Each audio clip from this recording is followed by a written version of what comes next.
Edith Stein menciona que una referencia a méritos propios no puede ser nunca más que hipotética, ¿no? Y añade que todo esto nos hace ver que no solo el santo que ha hecho signos y milagros está llamado y facultado para ser representante ante Dios, ¿no? Como a veces suponemos en un santo como que le pedimos que interceda por nosotros porque captamos los signos, ¿no? O digamos los milagros que ha realizado. Dice, no, también la persona más pobre y más doblada por el peso de sus pecados puede presentarse lícitamente ante el Señor y rezar por otra.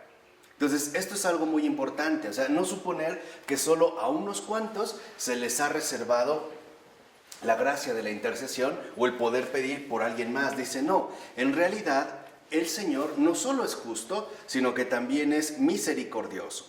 Y además, como dice Edith Stein, porque no puede haber una obra más grata a Dios que una oración creyente. Y esto es algo importante, o sea, no podemos decir que mis oraciones son más escuchadas porque tendría ciertos méritos. No es así. En realidad, si la oración es escuchada, es por pura misericordia de Dios.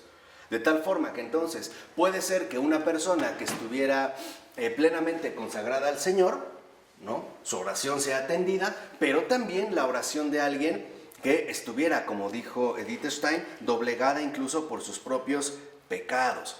Entonces debemos de entender que esta oración creyente, que es lo que a Edith Stein le interesa mencionar en esta ocasión, esta oración creyente implica que a todos nos es dada la posibilidad de interceder por alguien más, no importando mi estado de vida, por decirlo así. Aunque yo estuviera en pecado, yo puedo elevar una oración por alguien más, porque en último término también sería un gesto de misericordia.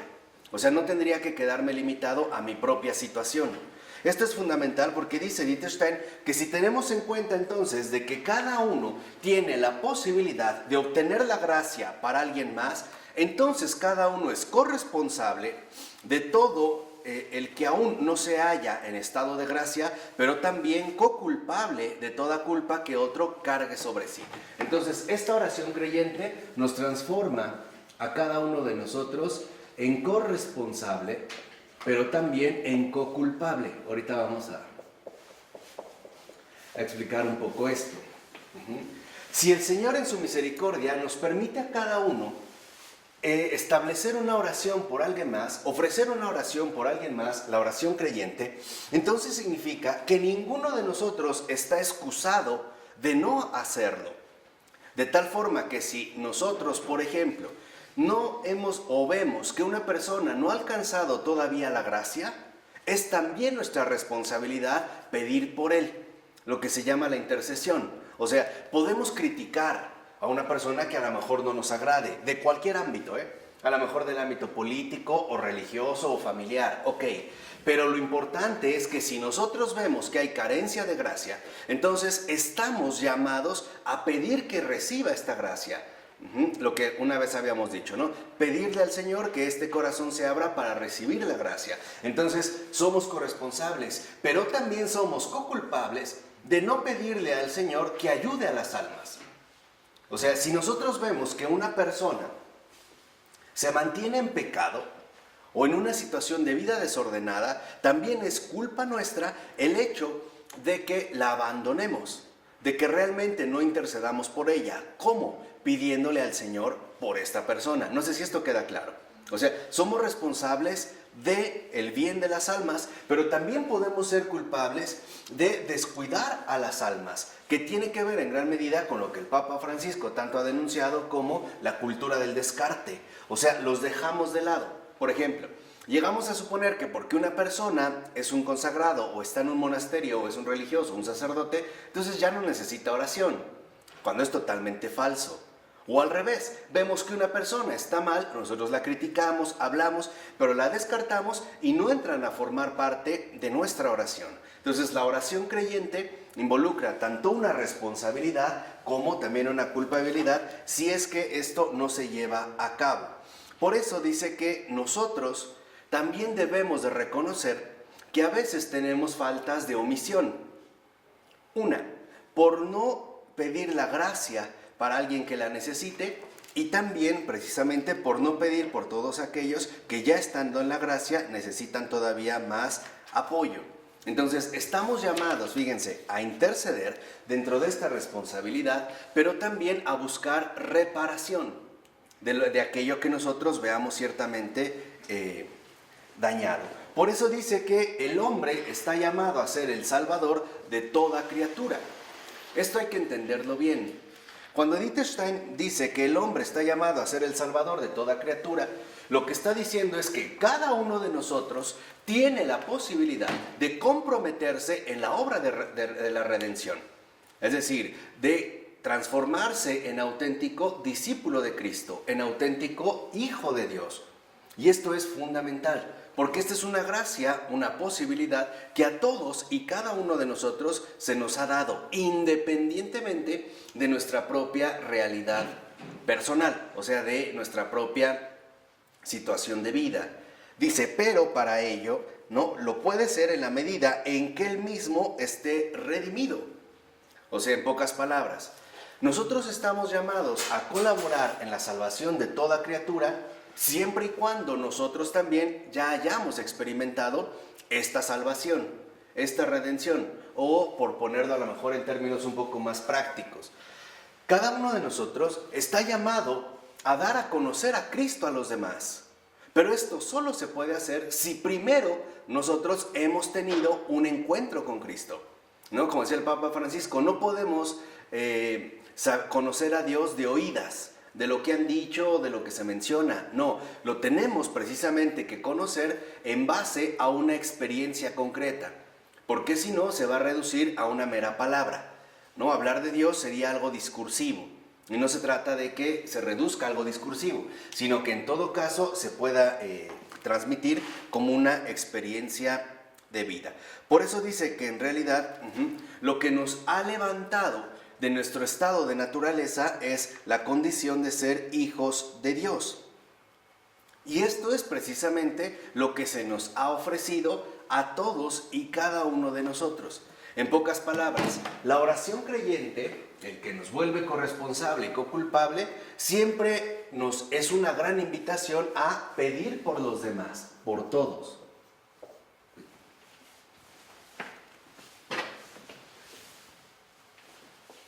Este pedir por los demás involucra que no tenemos pretexto para excluir a alguien. Pedir por todos los demás, todos.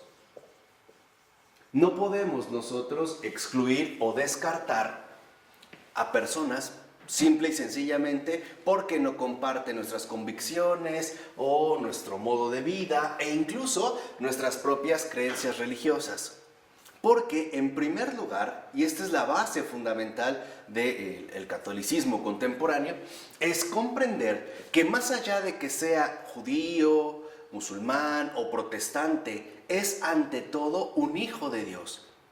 Y el hecho de que cada persona en el mundo sea un hijo de Dios nos remite entonces a un patrimonio en común, a una patria en común. Este patrimonio, como ya la propia palabra lo sugiere, nos indica a poner nuestra atención en el Padre de todos.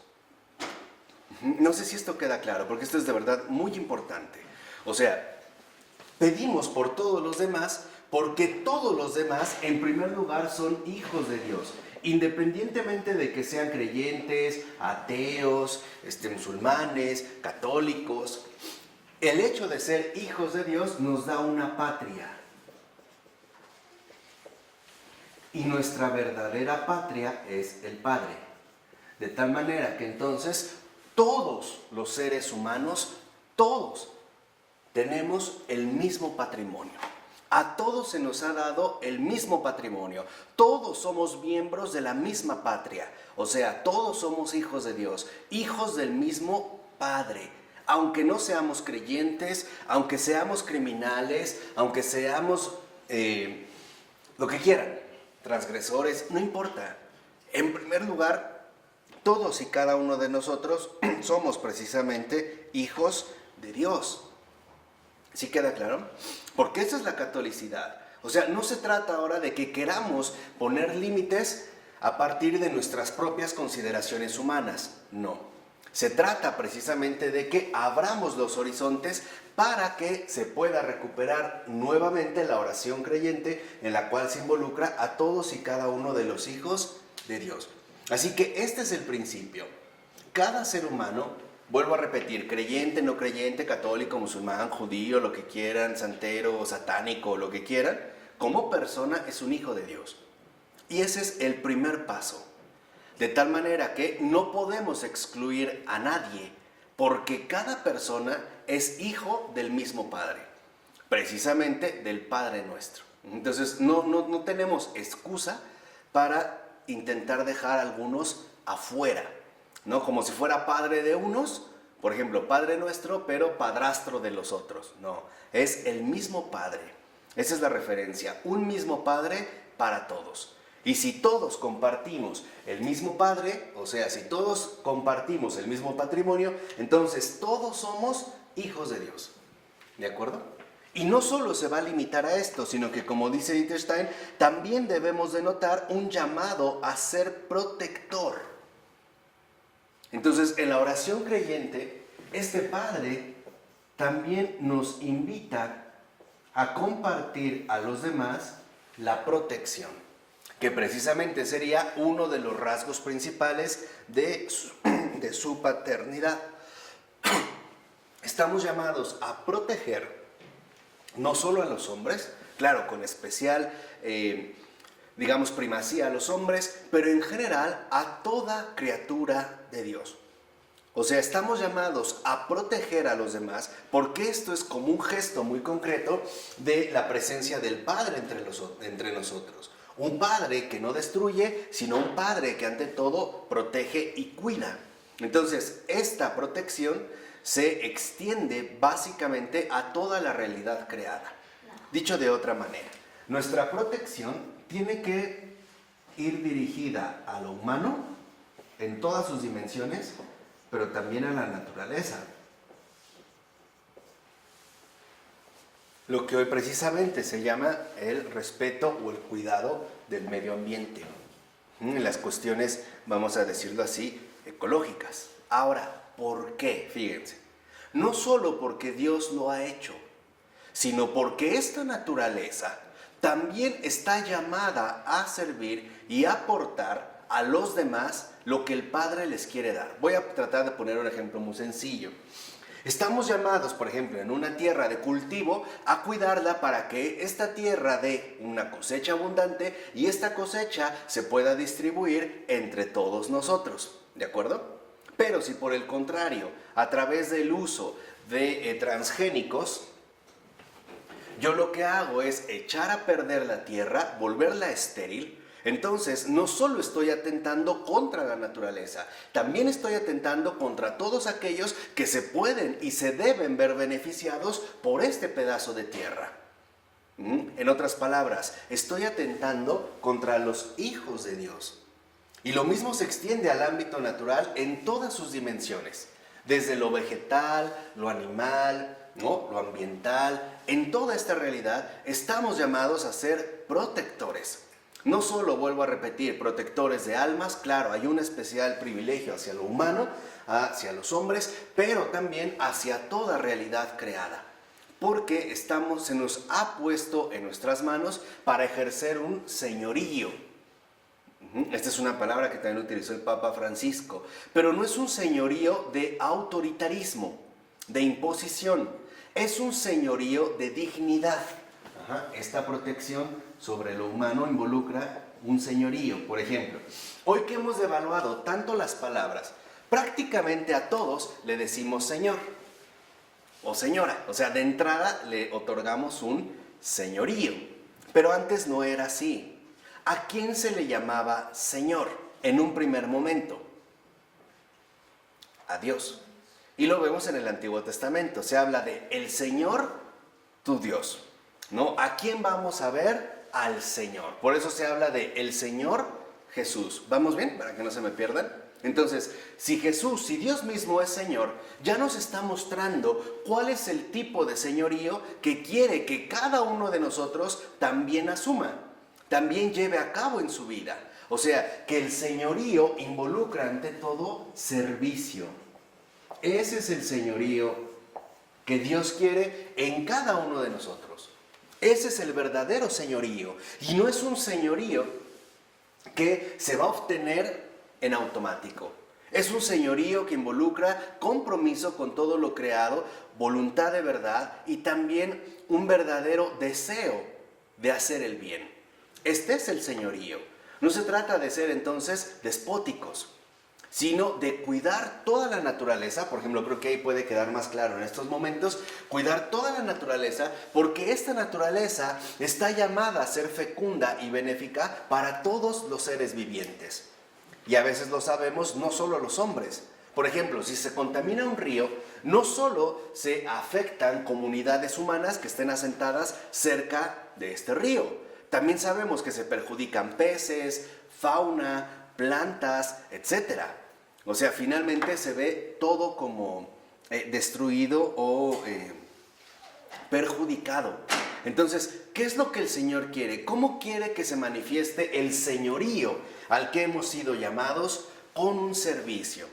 Y es un servicio precisamente de protección y cuidado. Ese es el servicio. El cuidar realmente la naturaleza, porque en esta naturaleza también están involucrados muchos otros hermanos nuestros. No solo se trata de que pensemos en nosotros, sino que salgamos de nosotros atendiendo a las necesidades de toda la gente que nos rodea. Así que, como dice también Edith Stein, que esta responsabilidad por la redención del mundo también involucra una responsabilidad por el mundo de los animales, pero no del mismo modo que nuestra responsabilidad por la salvación de los hombres. Fíjense, aquí hay un matiz muy interesante que menciona Edith Stein. Dice, a ver, ¿qué significa la responsabilidad que se nos ha dado por la salvación del reino, el mundo de los animales? Por ejemplo, ¿darles una catequesis? No. ¿Llevarles sacramentos? No. ¿Llevarlos a misa? No. Simple y sencillamente liberarlos de toda angustia y sufrimiento. Ese es el señorío. Por ejemplo, en el caso de los animales. En pocas palabras, si utilizáramos términos más recientes, veríamos que el llamado a cuidar la naturaleza, por ejemplo, del mundo de los animales, significa el no maltrato. Este sería un primer paso en el caso de ellos. Lo mismo que ocurriría, por ejemplo, en el mundo vegetal. También hay un cuidado, el hecho de que no padezcan. Por ejemplo, a veces lo podemos ver. ¿Qué sucede si nos regalan una flor muy bella, pero no la regamos? Se seca, ¿no? Bueno, entonces eso es lo que no estamos llamados a hacer. O por ejemplo, si vas a tener una mascota, es porque también lo vas a respetar como lo que es, un animal.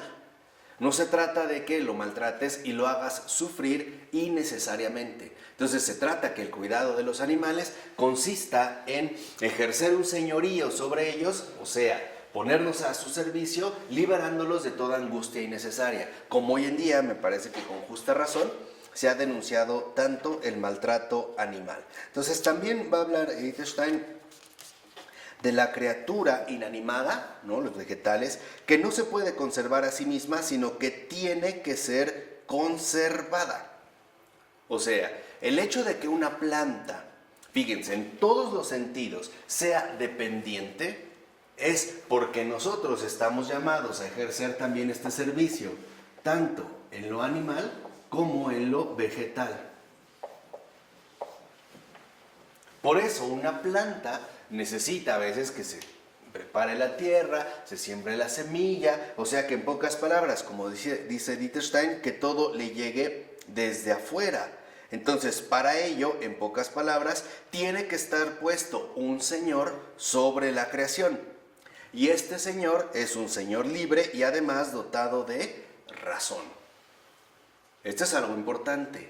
O sea, en pocas palabras, se nos ha encargado el cuidado de la creación precisamente porque se nos ha invitado a asumir un señorío a la manera de un servicio o cuidado por toda criatura viva, por todo ser viviente. Esto es fundamental porque ese es el papel que el Señor le ha asignado precisamente al hombre en sentido genérico. Por eso es que lo va a nombrar o lo va, digamos, a colocar como corona de la creación. Cuando dice ir y dominarlo todo, no está hablando del dominio en el sentido, vamos a decirlo así, bélico o de fuerza, como lo entendemos. En pocas palabras, cuando el Señor está diciendo, vayan y dominen todo, ejerce un dominio, no lo está hablando en sentido político, como si se tratara de ejercer por la fuerza un control. ¿Sí se entiende? No, lo que está hablando en este caso, el Señor está hablando en un sentido espiritual, o vamos a decirlo así, en un sentido teológico. La palabra dominio se deriva de dominum. Y domino, dominus, ya lo hemos escuchado, en latín significa Señor. Entonces, cuando dice, vayan y dominen a toda criatura viva, lo que les está diciendo es, vayan y compórtense como yo. Compórtense como lo que son señores. Compórtense como lo que son señoras. Como este dominus, que significa precisamente el Señor. ¿De acuerdo? ¿Vamos? Esto es muy importante porque si no, luego se había como malinterpretado de cierta forma estas palabras en el Génesis, tratando de decir que entonces al hombre se le había dado poder para hacer lo que se le diera la gana. Mentira.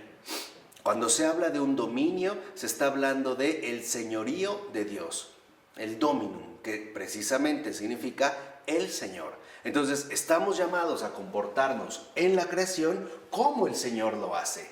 O sea, siguiendo precisamente su señorío, buscando que todo sea, para empezar, limpio, bello, bueno y verdadero, que son, digamos, como los rasgos generales de su creación. Entonces, este es el señorío que nosotros debemos de ir siguiendo. De ahí pues que precisamente hable Edith Stein de que estamos llamados precisamente a asumir este señorío en la naturaleza y no permitir que se deteriore, porque entonces si el hombre no lleva a cabo bien su señorío, lo que pasa es que la propia naturaleza se va a ver afectada y por lo tanto el deterioro de la creación es culpa del hombre. Vamos a ponerlo en un caso muy sencillo. Si a una persona le encargan una flor y esta flor se seca, ¿de quién es culpa? ¿Quién va a responder? Bueno, aquel que no la cuidó. Entonces, si se nos ha encargado o se ha puesto en nuestras manos la creación, es porque tenemos razón y tenemos esta imagen que el Señor, o a partir de la cual nos ha creado, para ser señores de la creación. De ahí pues entonces, como les decía, que Edith Stein ahora, una vez que ha abordado este punto, pase a otro y que tiene que ver con la organización psicofísica. Va a hablar Edith Stein de la organización psicofísica. O sea, de nuestra realidad corporal y también psicológica. Y por ello va a decir en este sentido Edith Stein que el hecho de que el alma humana posea un cuerpo vivo y esté firmemente atada a él no es un hecho indiferente. O sea, el primer punto que también hay que tomar en cuenta entonces sería lo corporal y ver que tiene también un peso importante en nuestra propia configuración humana. No es algo irrelevante o algo innecesario o algo accidental. Forma parte de nuestro propio tejido viviente, como seres vivientes, el cuerpo. Por eso dice Edith Stein que todo lo corporal tiene un lado interior. Y dice, donde hay cuerpo vivo, hay también vida interior. Entonces ya hay una primera conexión importante. Ahí donde hay un cuerpo, un cuerpo vivo, estamos hablando de un cuerpo humano, hay vida interior.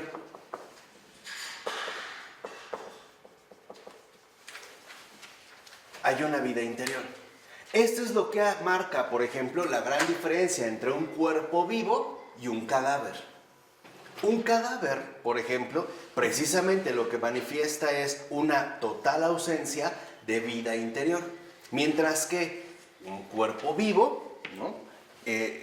Sí expone esta vida interior, este lado interior. Ahora, ¿qué significa en un primer momento que nuestra realidad corporal involucra un lado interior? Significa que en primer lugar somos capaces de notar nuestros propios estados corporales. Por ejemplo, un dolor de estómago, una incomodidad cuando se nos ha dormido algún miembro, por ejemplo una pierna o un brazo o una fractura, podemos notar nuestra propia situación corporal. Este es, digamos, en un primer momento su lado interior. Por eso dice, donde no hay cuerpo vivo, no hay lado interior, con independencia,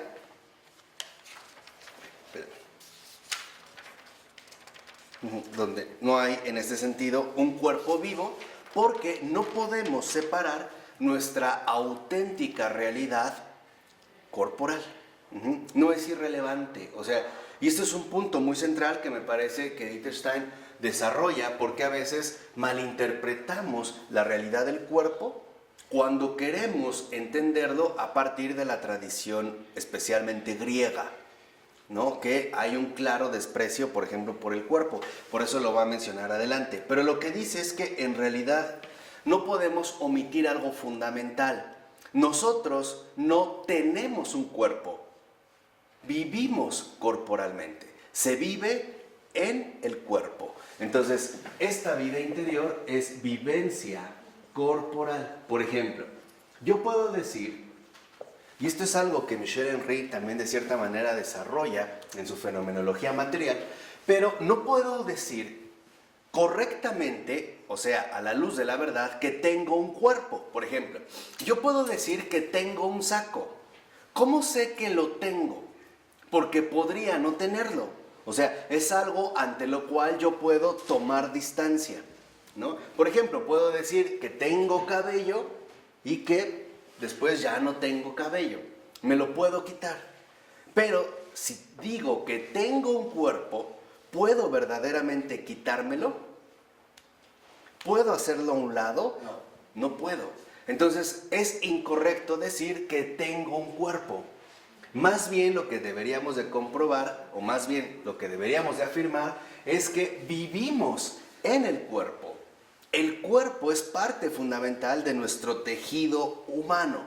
No es una añadidura o algo secundario o algo irrelevante. Es parte sustancial de nuestra propia vida humana. Podemos decirlo que el cuerpo es también parte de toda nuestra vida, ¿no? Es parte también importante de toda nuestra vivencia. Por eso dice, el sujeto, el hombre, no está frente al cuerpo, como lo podría hacer con una botella. Por ejemplo, yo tengo una botella, pero me puedo distanciar o tomar distancia de la botella. Pero con el cuerpo no podemos hacer eso. Voy a tratar de poner una imagen un poco caricaturesca. Como si decirles, miren mi cuerpo, tengo un cuerpo, y dejar aquí el cuerpo y me saliera en el alma y dijera, ah, sí, ahí está el cuerpo que tengo, lo voy a volver a tomar. No puedo. No me puedo separar de ello. Eso es, por ejemplo, lo que Michel Henry también, en la fenomenología que él desarrolla, va a aplicar al caso de la vida. Por ejemplo, dice, yo no puedo decir que voy a estudiar la vida como si me pudiera alejar de ella, como si pudiera leerla, ¿no? Salirme de la vida. Lo único que puedo afirmar es que estoy vivo. O sea que yo también formo parte de la vida, sin tomar en ese sentido distancia. Por eso es importante que nosotros tomemos muy en serio nuestra realidad corporal, porque forma parte también de nuestra vida. De tal manera que entonces la vivencia corporal se puede manifestar en diversos estados corporales. Y eso es lo que podemos ir notando. Esto es algo sustancial porque uno de los riesgos más sutiles que tiene el cristiano es asumir una especie de perfil gnóstico anticorporal. No sé si sabían, creo que ya una vez se los había comentado, no recuerdo la verdad, pero a la comunidad de los primeros cristianos les llamaban con desprecio, en el ámbito griego, en el ámbito pagano, los físicos. Creo que no se los había dicho, ¿verdad? Les llamaban físicos, pero con desprecio.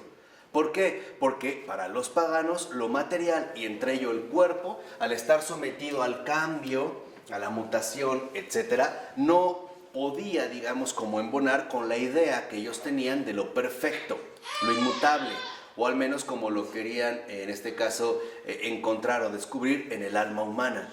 Y los cristianos lo que venían a afirmar era algo completamente opuesto. Lo primero que decían es, el cuerpo no es irrelevante. Segunda, el cuerpo es parte sustancial de nuestra vida humana.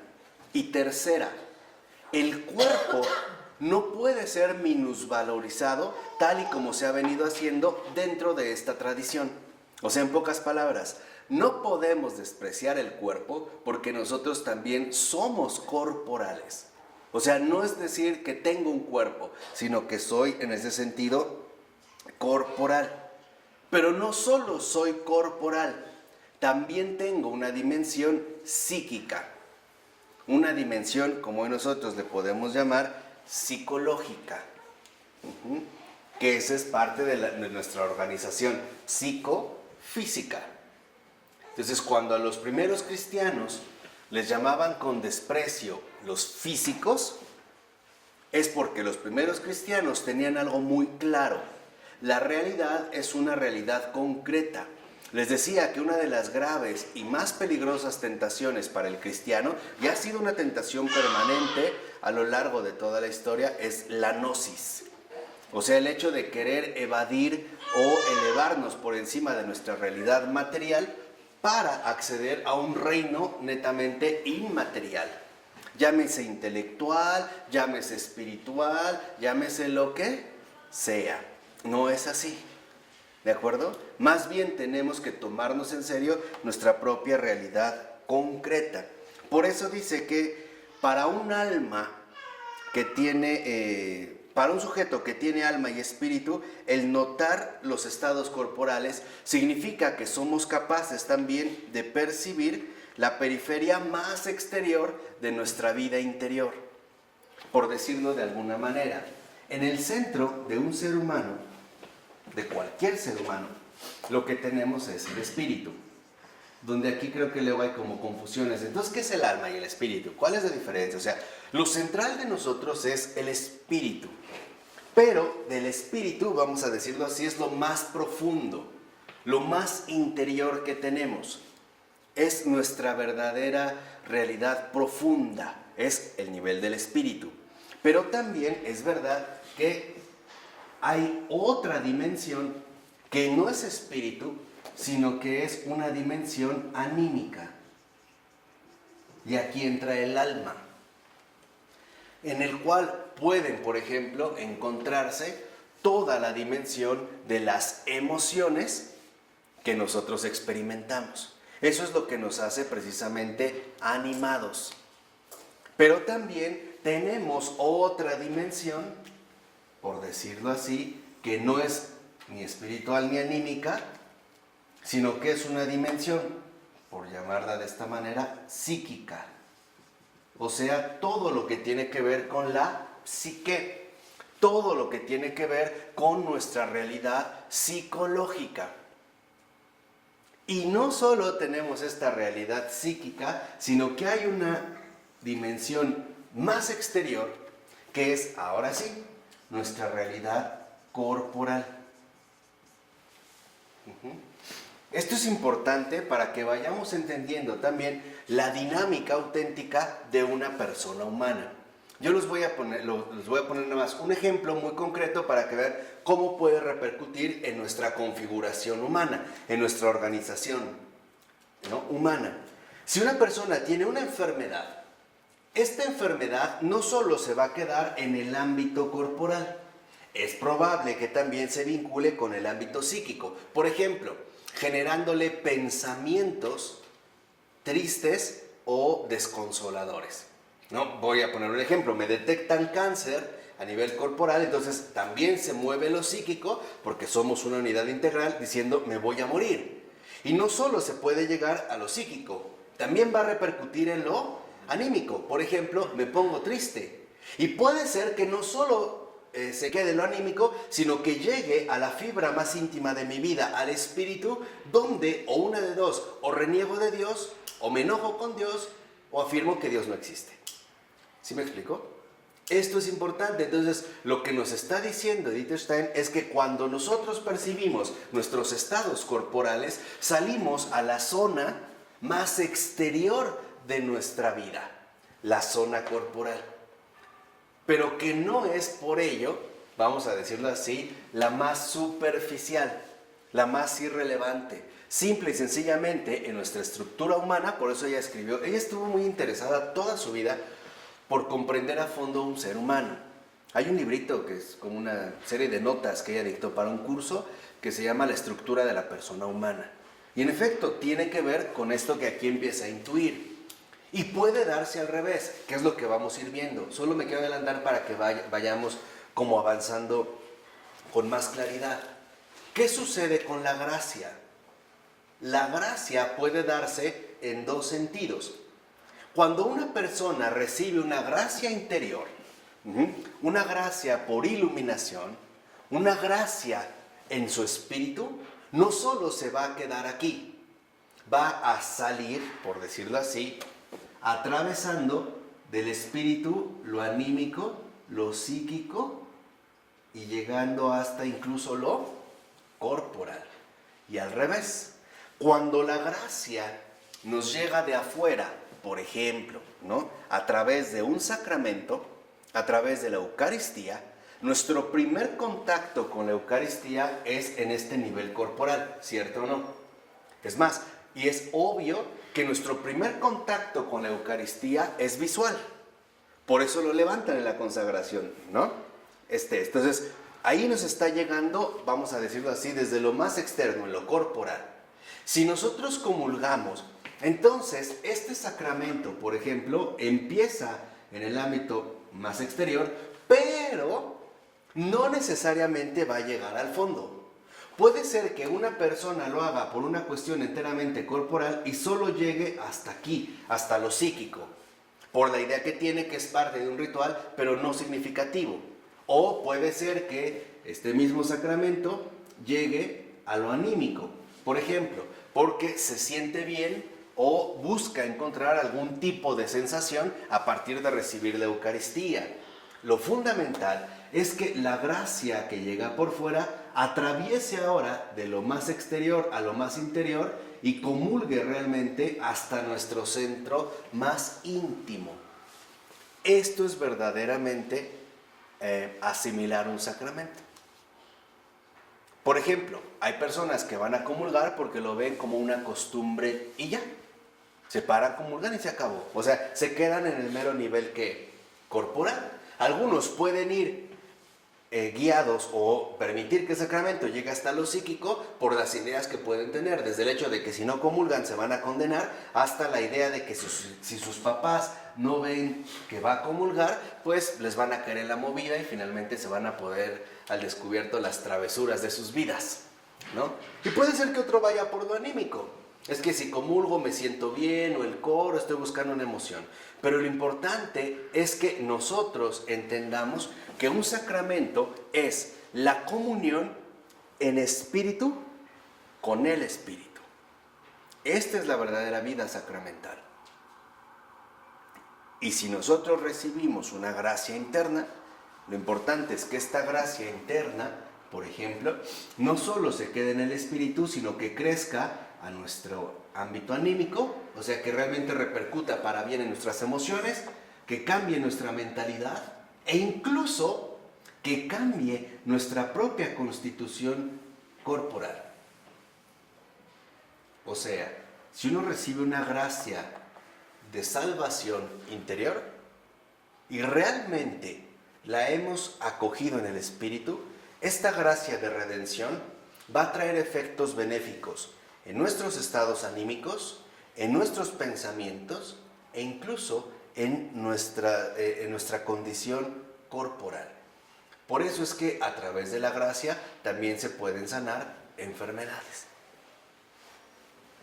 Es por ello.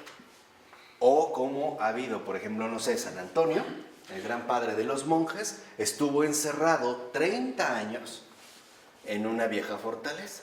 30 años. ¿Cómo esperaríamos ver a una persona que aparte está mal comida, ¿no? Que pues, vive la inclemencia del tiempo, que no hace ejercicio, después de 30 años, ¿cómo esperaríamos verlo? Mal. ¿Cómo mal? A ver, Rocío. Enfermo, cansado, demacrado, decepcionado y sobre todo envejecido en lo corporal. ¿Cuál fue la sorpresa? Cuando los amigos de Antonio lo van a ver después de 30 años de una señal que reciben, que ya le pueden decir que se va, Antonio sale y sale exactamente igual.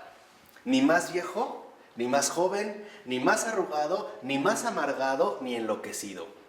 Más bien salía como resplandeciente.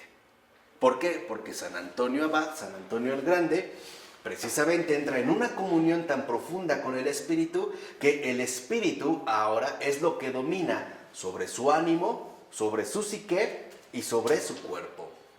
Emociones, pensamientos y estados corporales.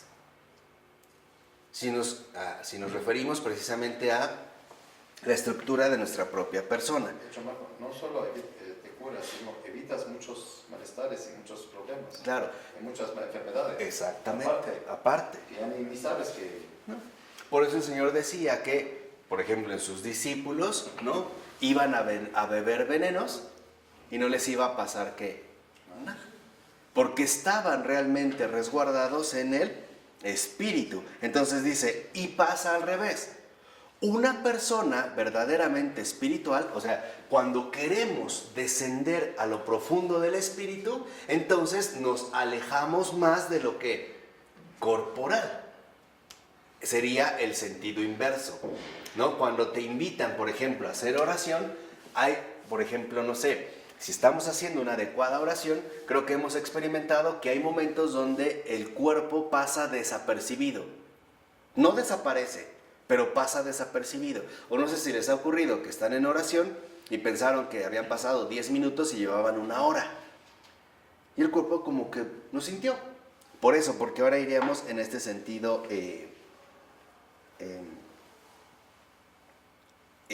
justamente al revés.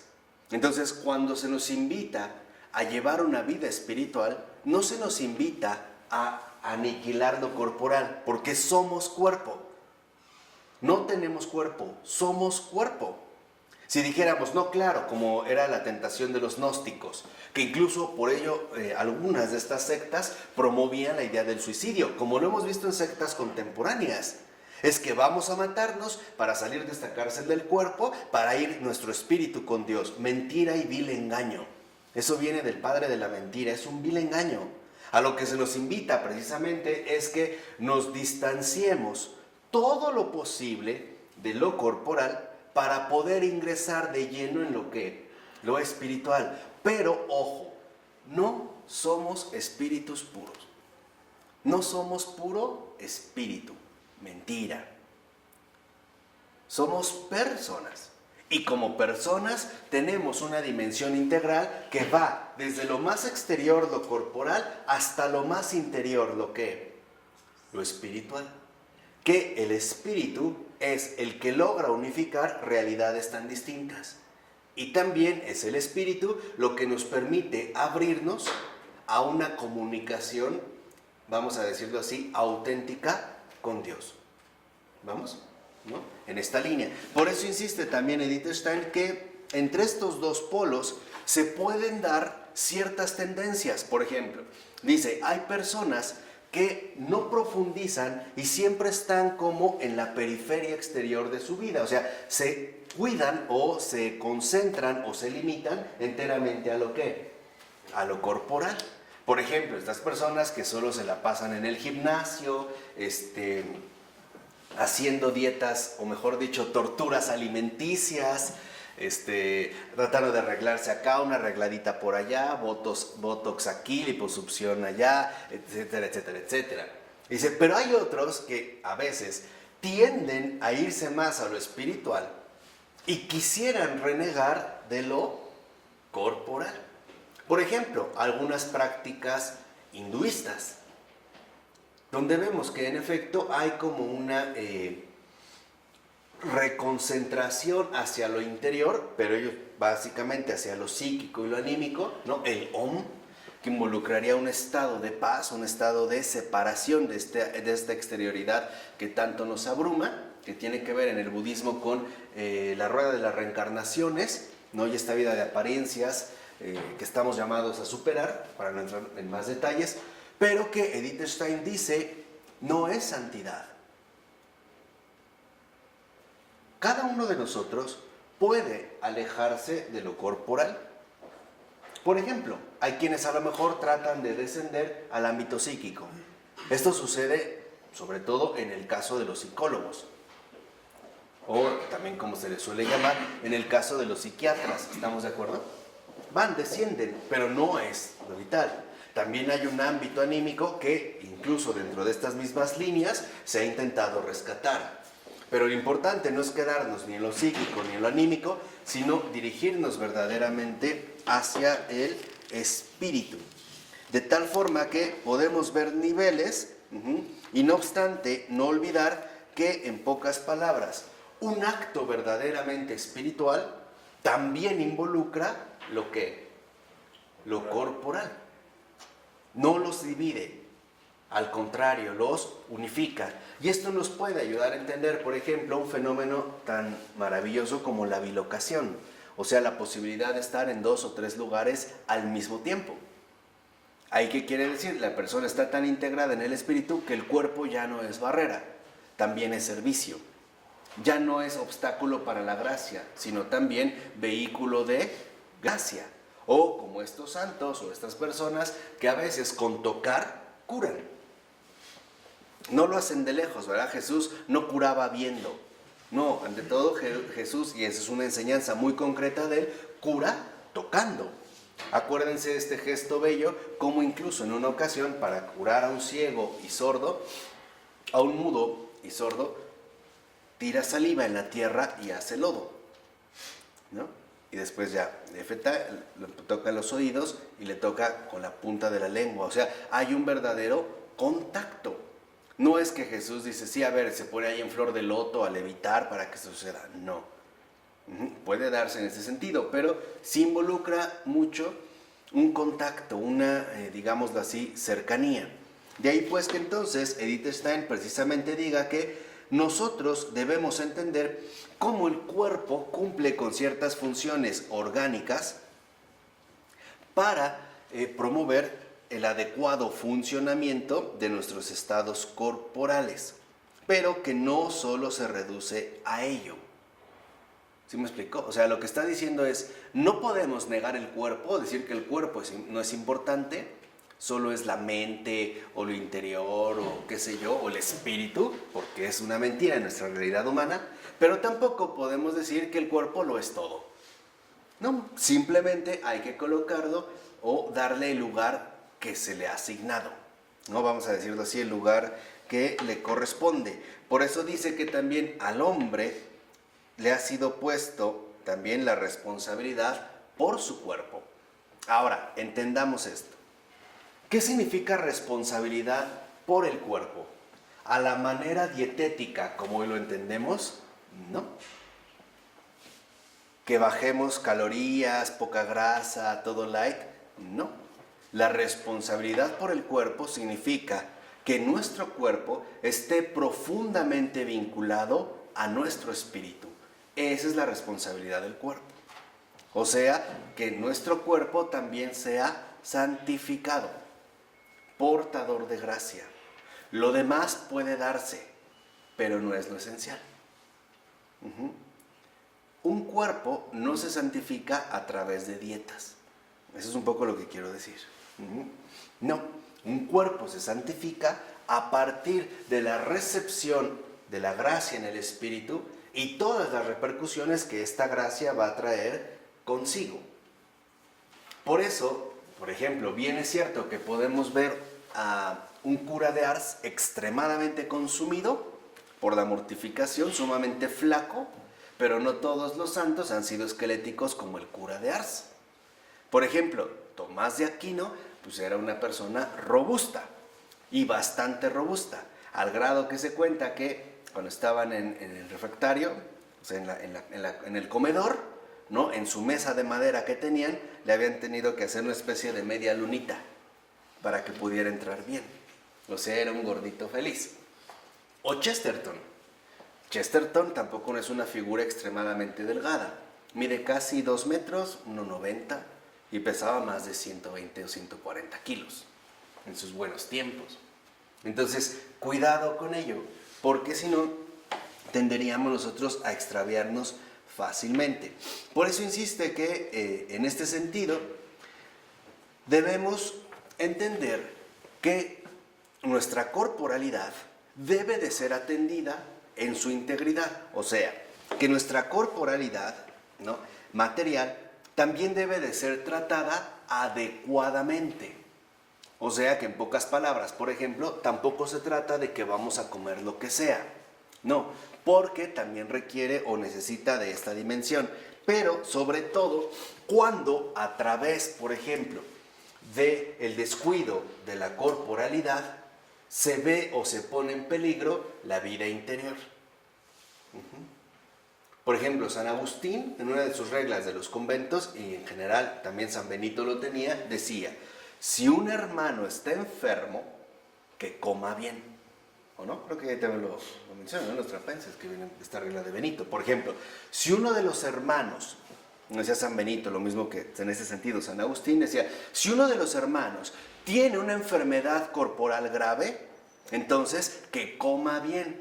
Si tiene por el trabajo también. O si se ha desgastado por el trabajo corporalmente, entonces que coma bien. Es más, por ejemplo, San Anselmo, en su monasterio, él no era afecto al vino, por ejemplo, ¿no?, ni a las carnes. Como llamaban el caldo grueso, no sé cómo ahora se podría decir, pero como un caldo espeso, ¿no?, de carne. Me imagino que era como una especie de consomé, con la grasa, o sea, un caldo pesado. Él no era afecto a esto, pero decía, si uno de nuestros hermanos está enfermo o debilitado corporalmente, denle vino, carne y caldo, consomé. Sí, ¿no? Sería como consomé, pero nutriente, como el de barbacoa, no el rebajado de cualquier lugar.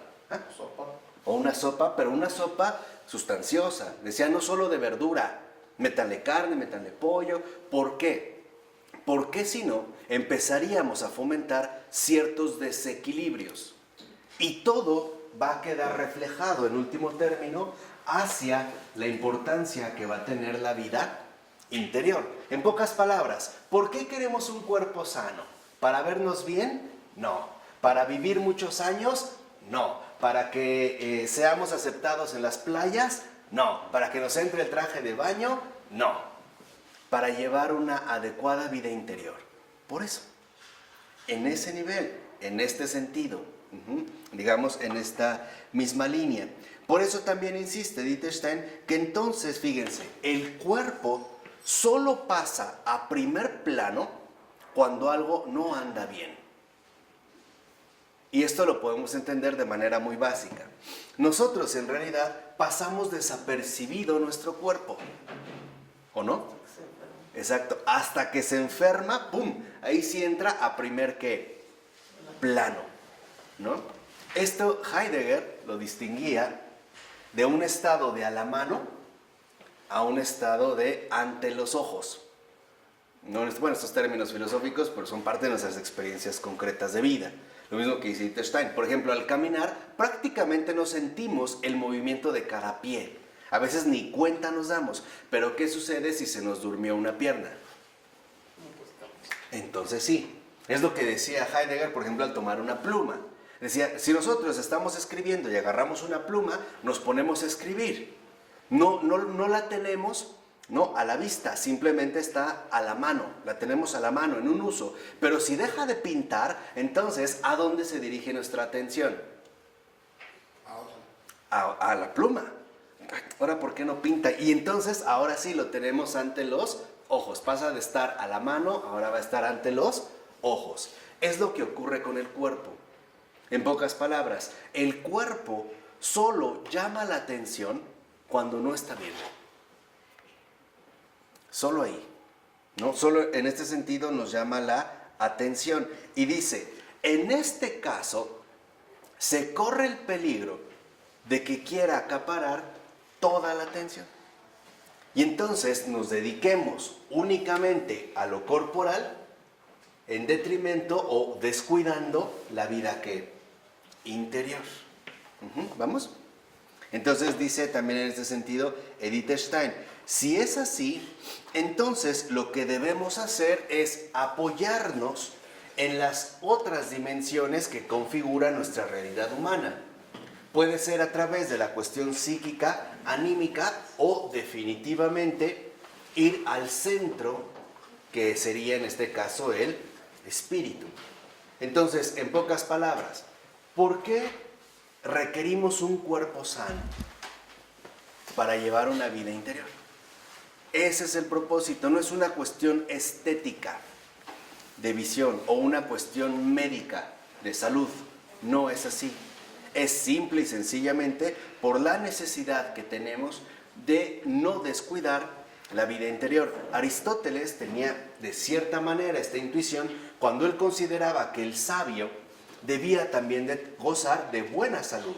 ¿Para qué? Para poder dedicarse a la vida teorética, o sea, a la vida filosófica, ¿no? Lo que en ese sentido se podría llamar el estudio de la filosofía, pero siempre y cuando también contara con un buen estado de salud corporal. Por eso va a decir también en este sentido Edith Stein que debemos de poner atención a la realidad de nuestro cuerpo para que entendamos algunos aspectos fundamentales como el siguiente. Dice, a ver, cada uno de nosotros posee ciertas fuerzas naturales que nos pueden ayudar, ¿no? Vamos a decirlo así, que nos pueden ayudar a cuidarnos, ¿no? Lo que habíamos mencionado al principio con respecto al señorío. Dice, pero tenemos que entender que nuestras propias fuerzas naturales no son suficientes para una adecuada vida interior. O sea, por nuestras propias fuerzas naturales no podemos alcanzar una auténtica vida espiritual. Y tampoco se puede hacer, como es otra de las grandes tentaciones del mundo moderno, a partir de la cuestión psíquica, porque a eso se le llama relajamiento. Por ejemplo, muchos que hacen yoga o algún tipo de meditación, ¿no? Yo no sé por qué la meditación, pero alguno de estos tipos, ¿no?, de ejercicios, en realidad lo que hacen es tratar de alcanzar un cierto estado de relajación. O también, como le suelen llamar, de poner el pensamiento en blanco o dejar de pensar. Y esto solamente llega al nivel ¿qué? Psíquico, pensando que a partir de lo psíquico nosotros vamos a poder restablecer lo corporal. Claro, voy a relajarme a mi yoga, etcétera, mi ejercicio, ya, entonces como que de ahí voy a obtener la fuerza. Y lo que nos dice precisamente Edith Stein es que esto también es falso. ¿Por qué? Porque lo psíquico no es capaz de renovar nuestra situación corporal. Solamente se puede regenerar desde el espíritu. Solo desde ahí, lo que habíamos comentado también hace un momento. Dice, por ejemplo, ¿no? Puede ser que ciertamente una persona se entregue plenamente a la cuestión corporal, ¿no? Digamos que ahí en ese nivel se quede, entregándose a una vida sensual. O sea, sensual no necesariamente sexual, sino a todo lo que conlleva, en este caso, la dimensión corporal. Dice, en este caso lo que hace es consumir sin renovarse. Y entonces el cuerpo finalmente se desgasta. Y esto lo podemos ver en el mundo contemporáneo ante la necesidad de tantos estimulantes, aquí sí, de tipo sexual. Digamos, es como el desgaste del cuerpo, ¿no? Dice, en cambio, lo que nosotros debemos entender es que solo el espíritu es la verdadera fuente de renovación para toda la persona. En pocas palabras, si tienes un problema corporal, también tienes que acudir al nivel del espíritu. Si tienes un trastorno psíquico o problemas psicológicos, también no puedes pasar por alto el espíritu. Y si tienes problemas depresivos o anímicos emocionales, también tienes que remitirte al espíritu. En pocas palabras, si tú tienes una dificultad o un problema en cualquiera de estas dimensiones, tienes que acudir a la vida interior, o sea, a la presencia de Dios. Por eso a veces las teorías psicológicas no funcionan, porque pretenden quedarse a este nivel tratando de buscar un cierto estado de bienestar. Cuando no lo logran, se pueden acudir, por ejemplo, a ciertos medicamentos, que serían estímulos anímicos para más o menos engañar a nuestra dimensión psicológica y por lo tanto tratar de poner a funcionar el nivel corporal. Pero ¿qué pasa si se quita este medicamento? Vuelve a recaer. Entonces es fundamental no olvidar precisamente el recurso del espíritu.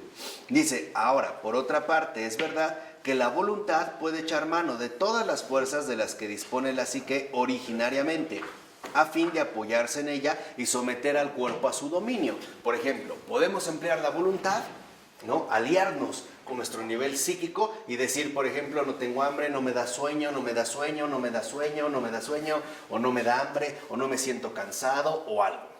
Dice, pero aquí viene lo importante, dice Wittgenstein, pero en último término, esto no es ascetismo. Esto se llama simple y sencillamente mortificación. Y eso es lo que quiero yo también que distingan. En esta dinámica hay dos realidades muy diferentes, que es el ascetismo y la mortificación.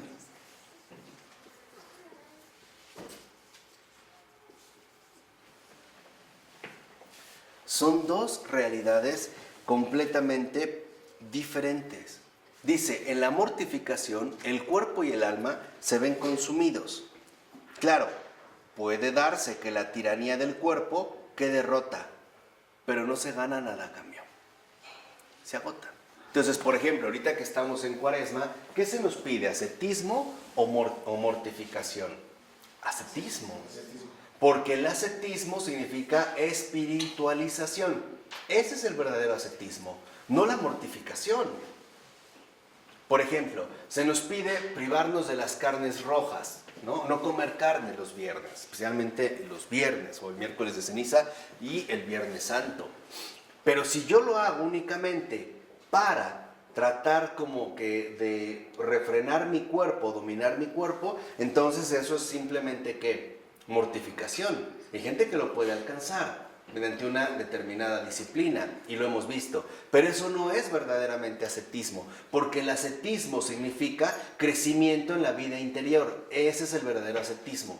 Es, como lo vimos en esta dinámica, integrarnos como personas y irnos a lo más profundo en lugar de quedarnos en lo más externo, en lo más corporal. Esto es ascetismo. Ese es el verdadero ascetismo. Así como lo dijimos, si quiero una buena salud, no es para vivir más años, para ver a mis nietos, para qué sé yo. No, es simple y sencillamente para llevar una adecuada vida interior. Para mantener, vamos a decirlo así en pocas palabras, mi comunión con Dios. De tal forma que entonces dice Wittgenstein, ya casi para acabar, la liberación respecto del cuerpo mediante el ascetismo solo tiene sentido cuando no es un fin en sí misma, sino que tiene lugar para que la vida del alma llegue a ser independiente. O sea, el ascetismo no se hace como estos afanes, vuelvo a repetir, de algunos hinduistas, de liberarnos de la cárcel del cuerpo.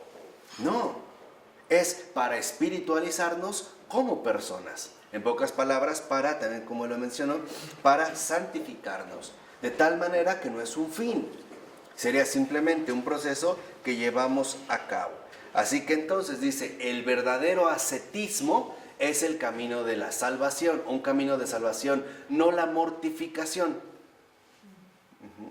No la mortificación. Porque hoy también estamos como medio retorcidos, suponiendo que mientras más mal la pase, entonces más me voy a salvar. ¿Cierto o no? Por ejemplo, tenemos estas ideas de que, a ver, si yo me duermo en una cama de madera o en tablones de madera, como cosas horribles, me baño con agua helada, no uso zapatos, entonces ya me salvé. Mentira. Esa es pura mortificación. Y eso no es verdaderamente un camino de salvación, como lo es el ascetismo. El ascetismo, por el contrario, nos conduce a este camino de salvación porque no es un fin el dominar el cuerpo. Es más bien el ascetismo la posibilidad que tenemos de espiritualizarnos. Por ejemplo, hay un caso que pone el padre Keating en uno de sus textos, donde un monje, pensé, Bernie, es lo que les quería enseñar a los monjes, que no confundieran mortificación con ¿qué? Con ascetismo. Entonces ellos se volvieron tan rigoristas que consideraban que había cosas que eran inaceptables porque era algo así como darle gusto al cuerpo, ¿no? Caer en la concupiscencia. Y él les muestra que no, o sea, que no se trataba de mortificar al cuerpo, sino de espiritualizarlo. Entonces él decía, a ver, nos vamos a dar un gusto, sí, vamos a comer helado. Dice, algunos monjes se lo comían así como que, no pensando en lo que comían, como que, a ver, que no te guste, no sabe feo, rápido. Y él decía, no, a ver, si te vas a dar un gusto, dátelo bien. Le ponemos helado, le ponemos chocolate, que le ponemos nueces, una galleta, ¿no? Y una otra bola de helado. Eso es ascetismo. Eso es ascetismo, porque a veces consideramos que la mortificación significa pasarla mal. Y no es esto. El ascetismo precisamente lo que hace es liberarnos de todos aquellos desórdenes que podemos vivir para, en último término, irnos espiritualizando auténticamente. ¿De acuerdo? ¿Tienen alguna pregunta, alguna duda? ¿Muchas? ¿Nada?